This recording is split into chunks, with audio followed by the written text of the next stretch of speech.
Good people, remember when I told you about my landlord's farm? Now I want to show you the current status of the farm and how it looks like, so we can talk about something. We started off with a good report of the rain. The Kenya Meteorological Department had predicted some good rains at the beginning of the October, November, December short rain season, but we haven't had good rains. It rained and then it stopped. This is the status of the spinach that I once showed you was flourishing. They have done some mulching to preserve the moisture inside the soil, which is a good practice. But prolonged periods without rainfall can be very detrimental. So it's a challenge for many farmers, and in some areas their crops have been wiped out. Like there is nothing in the farms. Things have dried up. Maize has dried up. As you can see here, the potatoes did not make it. Like they are totally, completely withered and dried up because of prolonged level seasons with no rain. Like the soil is very, very dry. Topsoil, subsoil, nothing is inside. Like it's not looking good for farmers, and it's not looking good for crops. These are the beans that looked really well and flourishing, and it's even contributing to some pests and diseases. You see this? These are aphids. Yeah, the aphids, and it's contributing to the heat is contributing to a lot of pests and diseases.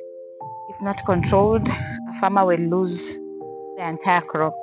So this is just a small, like, backyard garden. What about the farmers that have planted acres and acres of land who depend on rain-fed agriculture? This is a wake-up call to our farmers, a wake-up call to our government, and it's not looking good. The chances are high that this dry spell, which will go on to the month of January, February, March, will cause the prices of food to skyrocket. Yeah, the chances are high that food prices are going to skyrocket, especially vegetables and daily consumables in the household. The prices are going to skyrocket. For the western region, I was at home recently. My dad's farm looks like those potato vines that we've seen, all dried up. And the western region is the basket for maize.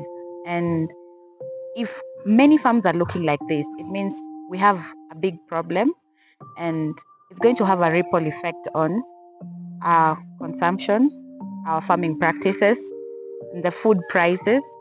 So if you are a farmer, look for ways that you can try and slowly move out from dependence on rain-fed agriculture.